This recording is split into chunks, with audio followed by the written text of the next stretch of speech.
what I will get is minus sine theta. And I'm not worried about this minus sine theta because that's what I want. So finally, I want the derivative in terms of the curvilinear coordinates, not in terms of x1, x2, and x3. Right? So sine theta can be there. I simply bring it over to the other side. Right? Now this one, I have to be careful because this is in terms of r, but I know r is a function of x1, x2, and x3. That's the derivative I am looking at. If you are careful, then you can do it like this, right? So this would be x3. It's important to remember that this is the derivative with respect to x1, keeping x2 and x3 fixed, right? But r is also a function of x1, x2, and x3. So I can take x3 out. And then I can differentiate 1 over r with respect to x1. Now the advantage is I already have dr by dx1, dr by dx1, dr by dx2. I already expressed in terms of theta and phi. Right? So this would be x3 times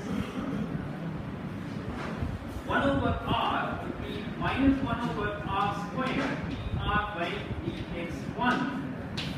Right? So I can get rid of the minus here.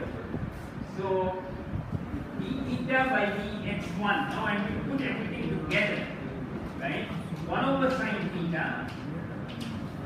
Right? x3 is r cos theta. Right? Divided by r squared can be there. dr by dx1 is sine theta cos phi. Right? So sine theta will cancel. And so I get this as cos theta cos phi by r. So certainly you should get the same answer if you do it there also. So this is clearly a simpler route to differentiating in different ways. Also get these similar, we sort of differentiated this directly because the only two ways x2 by x1 is easier to differentiate and assemble. You can do the same thing there, right? Tan theta to x2 by x1 and differentiate on both sides, right? With respect to x1 or x2. Same answer you will get, right? As we have done. So similarly, I will let you prove the only slight complication will come when you have d theta with respect to dx3. Then I can't treat this as a constant. I have to take that also into account. So I'll just give you the answer, the final answer, and let you do it whichever way you want to do it. d theta by dx2 turns out to be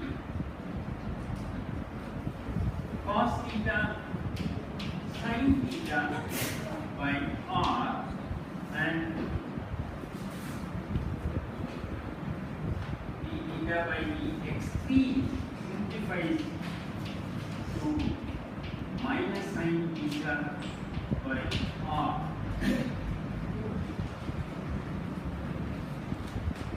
Right? And I can also write down the corresponding formula for d phi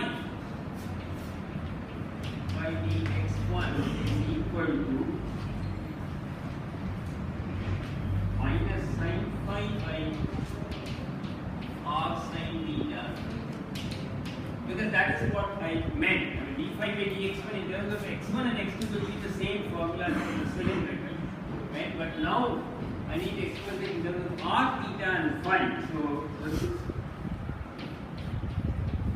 x2 would be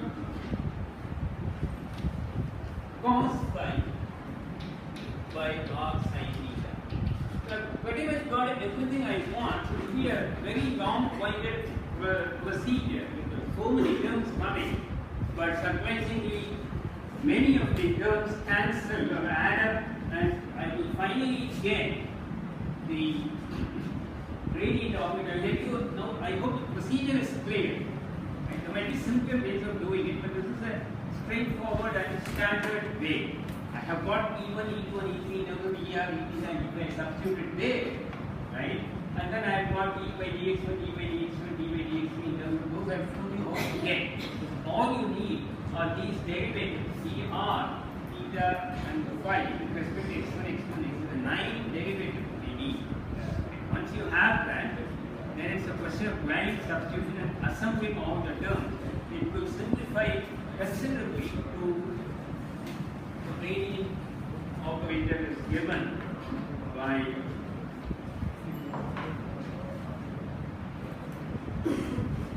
R d by dr plus e phi by r sin theta d by d phi plus e theta by r. This is of course, I don't again expect you to remember, but it's quite easy to remember. Instead of r, you're getting r sin theta. Both of these are angles, right? So to be dimensionally homogeneous, you should get some term involving r. Here the derivative itself is with respect to r, and I don't get anything else. This is r sin theta. So phi, and for theta, it would be r. That's what you get, right? So there will be a whole group of terms involving sin theta, cos phi, cos theta, sin phi, and so on. All of them will cancel and add up to subtract, and you get this, right? So it's important for you to do this and verify whether the answer is correct, right? Answer is correct, it's there in all the standard textbooks, but you should do it, go through the whole procedure and get the answer. Because I would simply ask in the exam, I would just pick one part of it and ask you to do it. Then you don't know what the answer is going to be. Very difficult to remember those group of terms, right? In each one of them, you are having here ER, E1, let's take E1 d by dx. So E1 is a function of ER with theta and E5. So you get a sum of 3 terms. And that in turn is acting on d by dx1, which is again 3 terms. Right? So 3 terms multiplying 3 terms, you get 9. And then you have the same thing for E2 d by dx3, E3 d by dx3. So it happens that a whole bunch of terms cancel. Very important you go through this whole procedure and make sure how the terms are adding and cancelling and so on. The signs and sin squared theta, cos squared phi, all those will come in, right? And that's what you will get. The final answer is what we need right now. I'll let you do the rest of the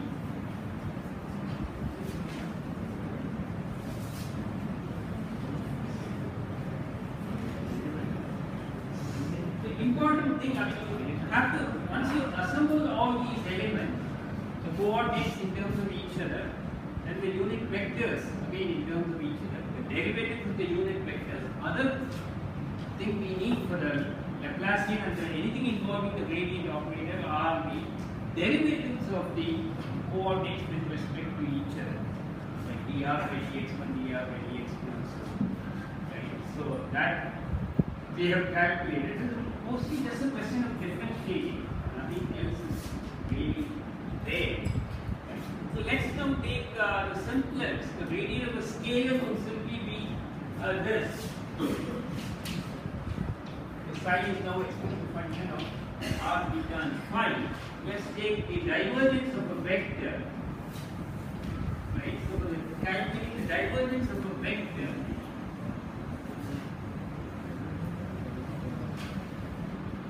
I'll do the same procedure. So ER, we'll just do a few examples. E phi by r sin theta d by d phi plus e theta by r. This would be dotted because the divergence can be regarded as the dot product of the gradient operator with the vector, which I may now write as ER plus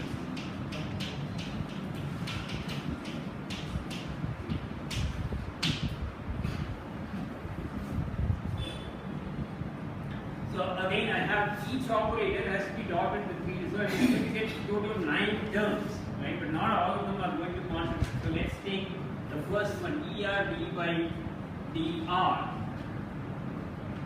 right? That's the simplest, right? Why is that the simplest? Because all the unit vectors are independent of r, right? So clearly, all I'm going to get to worry about is the derivative of each of the components with respect to r. But then again, since dr d theta usually form an orthonormal basis, so what's the only term you will get? Dot d. The only term I will get is dvr by dr. That will have er dotted with er. Other term dv phi by dr will have er dotted with e phi. That would be 0. So only term coming out of this would be dr by dr. Now let's take e phi by r sin theta d by d phi dotted with let's say dr er.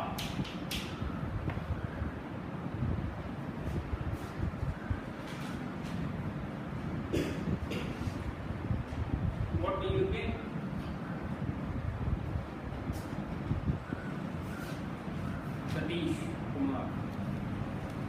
Satish Kumar. Yeah.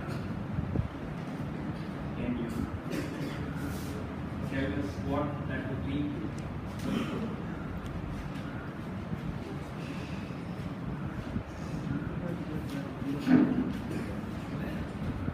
What we need is a object which are here. Right? So you need to also consider the derivative because those are not 0, but they are going to be dotted with e phi. So we still don't do one thing is so derivative of the unit vector is 0. Right? So the d phi by d theta would be 0. And so we can automatically ignore that. Der by d phi we know is not 0. But it's here it is dotted with e phi. So let's see. Okay. Yes. Fine, that's correct. Yeah.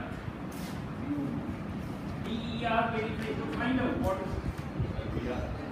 sin theta times e phi. So you're going to get another term here. VR by R. Yeah, VR by R is what you get. Yeah, that is actually 0. The only term you will get is VR by R because one has e phi dotted with er.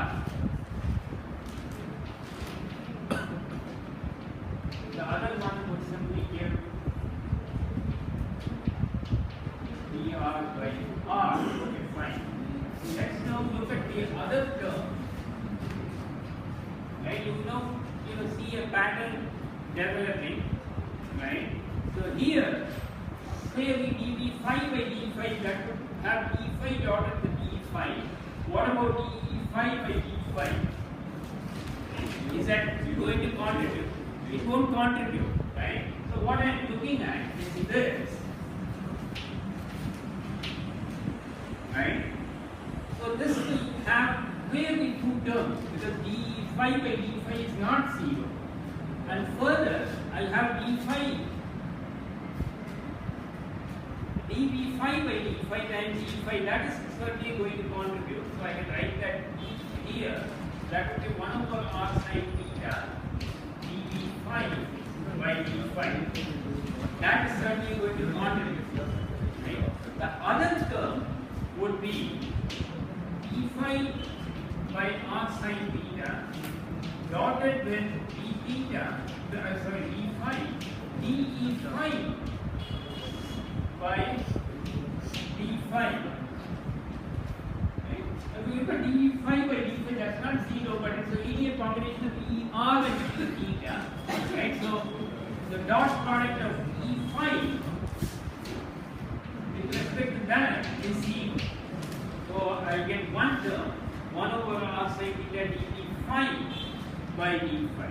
Now let's look at the next one, e phi by r sin theta d by d phi.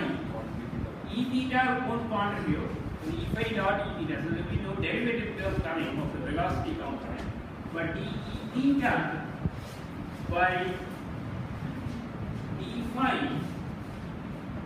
is cos theta e phi. So that is going to contribute. So let's now take this.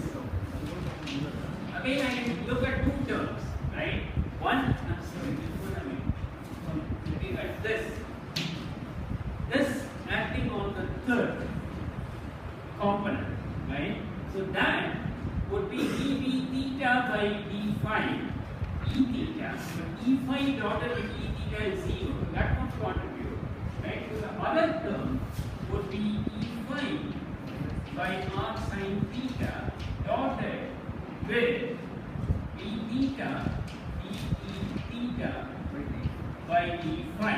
D e theta by d phi is cos theta e phi, right? So that is going to give, so d theta cos theta, and I have a sin theta also divided into, that is actually cot theta cotangent theta divided by r. It's another term that we get, right? So these are all the terms that are coming out of the derivative of the unit vectors with respect to the coordinate. So you can see that it's slightly more complicated or tedious than the cylindrical. So let's now look at this, right? So when I'm looking at d by d theta, right, again e theta dotted with er, e theta dotted with e phi is 0, right? So any term that involves the derivative of Vr with respect to theta is not going to contribute. Let's look at the other terms. E theta now, der by d theta, that is, let's do it a bit more systematically. So e theta by r, d by d theta, right, dotted with dr r. One term I will get is dr by d theta er, but that is going to be dotted with d theta, so that's not going to contribute. So the only term I will possibly have is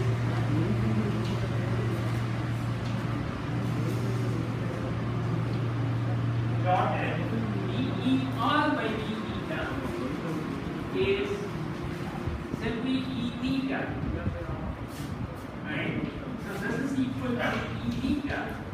That dotted with e theta is 1, so I will get another Vr by r. So I already have one Vr by r, getting another Vr by r. Right? So now what about the next one? Now suppose let's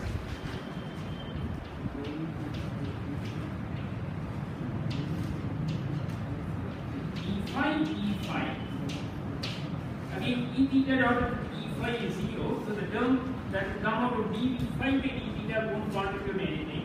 So I can write this as d theta by r dotted with e phi, or rather b phi, d phi by d theta. That is 0. E phi is independent, so this is 0. Right? So this is also 0. So no contribution. Now look at the last term. Right? So let me just make it e theta. So that other one is 0. So clearly I will get one term. Right? What is that term? 1 over r dv theta by d theta, plus I have to see whether I get the other term that would involve d theta times d e theta by d theta, that is only minus e r. So that is going to be dotted with e theta, so that will not contribute. So I am sort of done. Right? So what I am saying here, the other term is actually e theta by r dotted with d theta, d e theta by d theta, and that I have shown is actually equal to minus er, so e theta dotted with er will be 0. So that term is not going to contribute. If you put together all the terms, you will get dvr by dr plus 2 times dr by r, because I have 2 of those terms.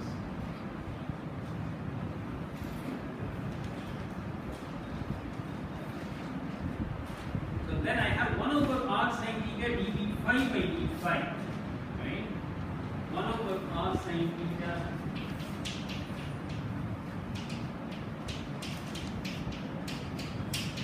plus I have this d theta cos theta by r. Finally, it's a scalar. So I can add all the terms together.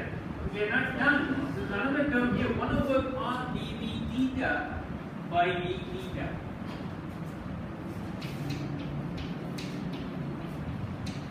Now the standard way of writing this is slightly, if you look at words with Lightfoot, for instance, it would be written in the following manner, written as 1 over r square d by dr of r square dr. So you can easily show that this term, right, dvr by dr plus 2 times dr by r can be combined together, and you see, we saw that in cylindrical also. Many terms can be combined and written in a compact way. Clearly, this is clear because the r square is cancelled for dr, and you get 2r by r square. That would give me this. Plus, that's not all. This is fine. This case cannot further be fine. This also can be written as 1 over r sine theta d by d theta of d theta sine theta. You can ask how do we know to simplify it like this, but it's simply coming out of just by inspection. Given this, you can easily show that it is equivalent to this. Again, one term would involve the derivative of d theta with respect to theta. That's what you would get. Sine theta would cancel. The other term would involve the derivative of sine theta. That would give me cos theta. So that divided by sine theta would give me cot. You should be aware of the forms in which some of these terms are given. So this is perfectly fine. We've got all the terms. Only a simpler way of writing this. Right?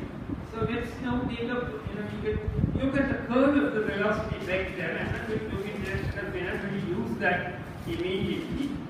Right? So the next one, is the simplest one actually, would be the gradient of the vector. All I have to do is simply do this. The gradient acting on a vector would be a tensor.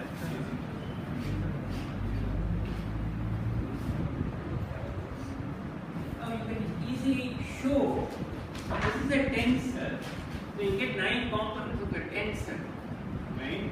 So you can easily show this one has ER. Now here we need to be a bit careful because even though I have written this term first, the way if you're writing in terms of unit tensors, it doesn't matter how you write.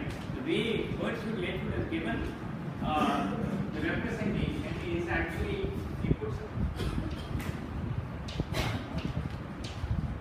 theta as the second one. So far it hasn't mattered because we're calculating the divergence of a vector, you're getting only a scalar, right? But if you want to arrange it in the form of a tensor like here, right, we need to be aware of how the terms are to be arranged. Right? So this is the r component, this is the r theta component, this is the r phi. So this, whatever we get here, for instance, would be the coefficient of er e phi. It's how you choose to arrange. I don't even have to have r first. I can shift it here also. Right? So that's what it is. So it's possible to show that when you have ER d by dr acting on the velocity, each term will give a tensor. Right? Plus you would also have to consider, because now, of course, d by dr is of all the unit vectors is 0, but nevertheless, right, this acting on the velocity vector can be easily shown to give rise to the first row in the tensor. So we have this, for instance, acting on this, on the whole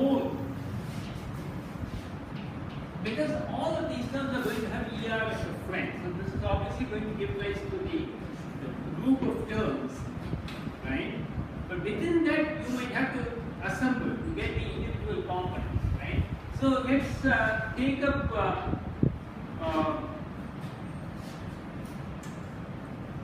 I don't know, we can take up any one of them. Let's take up the third row actually, because what he has is 5. What you want to calculate the third row, we're going to have to consider this.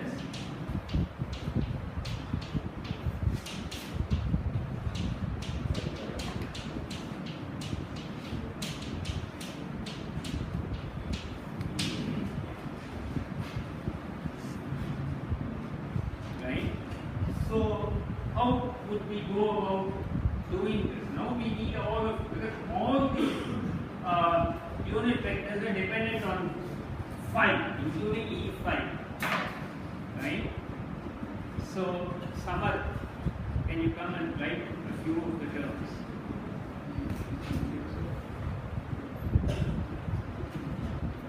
Very simple. Only each term will now give you a tensor, and the order is very important. Just do the first one at least. What would it be acting on BR, ER?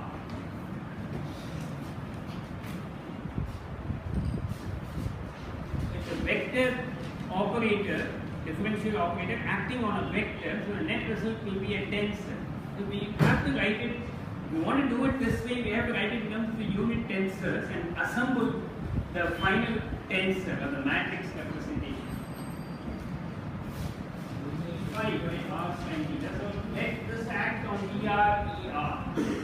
Let's just take that and write down what you will get.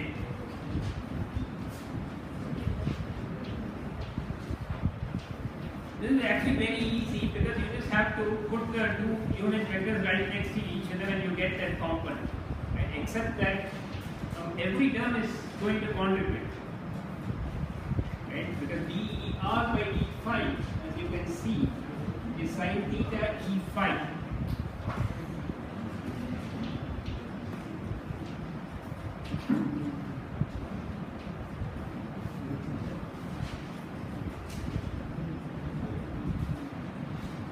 R sin theta, yeah.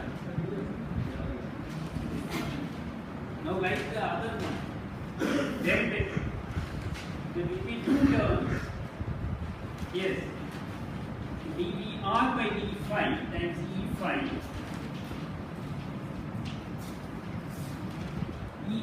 Sorry, not E phi, ER. You know, just write whatever I say. Yes, ER plus what? Plus ER. Yes, what is dER by d phi? No, don't write that. It's going to take you so much time. What is dER by d phi? The answer is here. About that, yeah. Sin theta E phi. Yeah, ER sin theta E phi.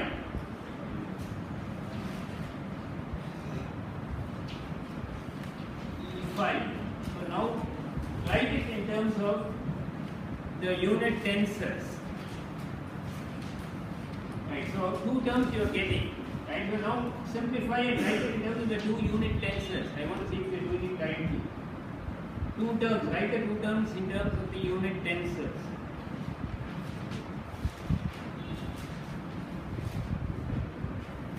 So dER by d phi, 1 over R sin theta, what would that be the component of? Which unit tensor? No, don't look there. Just write, look here and write it.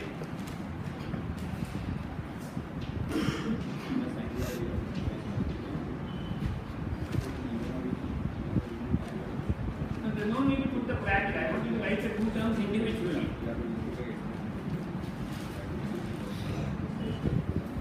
Write the two terms individually. You can do it. Keep doing it. And you come and do it. You seem to be confused. It's okay.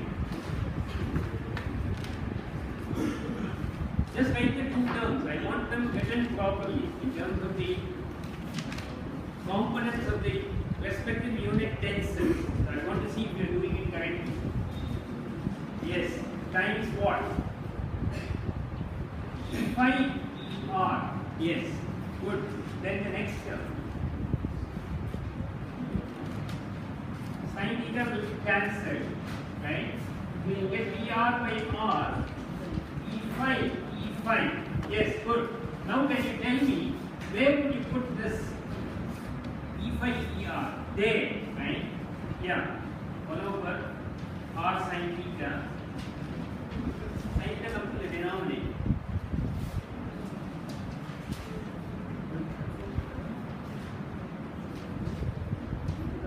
By d phi. And what, where would you put this? That will be the last term. But we are not yet done. So the important thing to remember is that if you see the pattern, this acting on this is going to give all the possible terms in the third row. That is true, but we are not yet done, because you can see this, even though it is acting on ER, it is giving two terms. One in E phi ER and another bit is E phi E phi.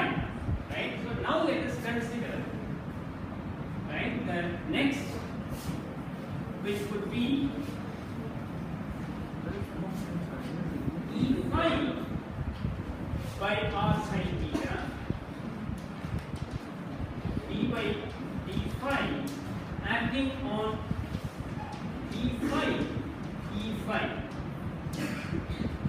Right? So that would be e phi, which is going to come right by inspection, by times 1 over r sin theta dv phi by d phi. So you are getting another term for e phi, e phi. Right? In between the three operations, you get a lot of cross terms which you have to then finally assemble, which you know where to put them. Right? Plus, the other one would be d phi, that d phi by d phi, that is what we have, right? d phi by d phi is actually going to give two terms, minus er, so that would be d phi times minus er, or rather minus sin theta er, right? Minus cos theta theta, and of course I have an r sin theta as well,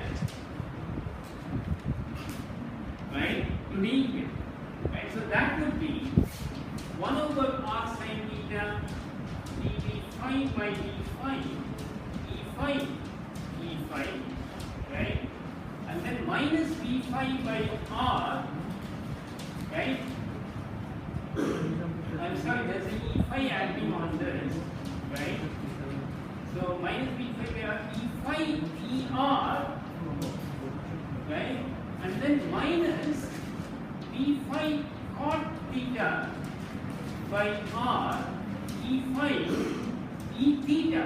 So you see that with this one action, you're getting three contributions, but all of them correspond to the third row. We should again know where to put these. One is e phi is giving me 1 over r sin theta dv phi by d phi. So that will add to this.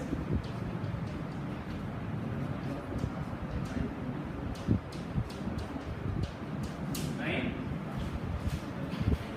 And then you have another one, minus v phi by r e phi er. That is going to come here. Right? And the last term is actually minus v phi cot theta by r e phi e theta. That is now going to come here. Right? We are slowly running out of time, so I'll quickly wrap this up. So finally, right, I'm left with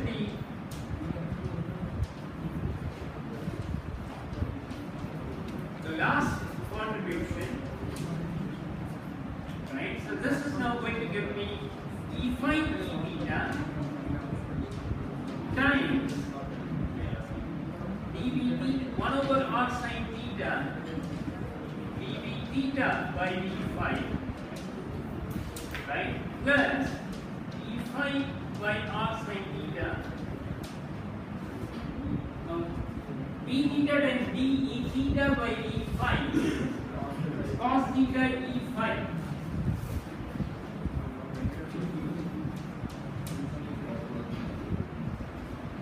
times d theta. Right? So again you get two terms, one corresponding to e phi theta which I have to put in the middle, 1 over r sin theta. This will be plus 1 over r sin theta dv theta by e phi. And then I am getting another e phi which is b theta by b theta cot theta by r.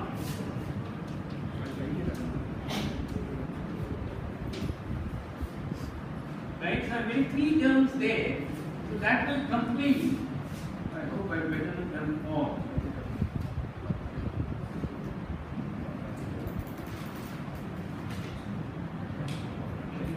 Yes, so that sort of completes it. So clearly, there are a whole lot of new terms that appear. The terms that you don't involve the derivatives are clearly coming out of the derivatives. Derivatives of the velocity components are coming out of the derivatives of the unit vectors, right? And they are all contrary, just as we have seen in the cylindrical coordinate. There are more such terms here in the spherical polar coordinate. So this is how you assemble the tensor, the velocity tensor. But similarly, do this on this. That would be the easiest to do. I will get the first row, and then if I do this, and unfortunately I have written this. It doesn't matter how you write it here, but if you have arranged in this manner, you should know where to put each component. Right? So here I am following the notation given in words you would like. The next step is to look at the divergence of a tensor. What I would advise you to do is to go and do the calculation, because this is the most important, getting the gradient operator. After that it's very straightforward. Right? So you take up tensor, at least do one row of the stress tensor or whatever it is, and then try to see what kind of terms you get. But it's more routine from now on. Right?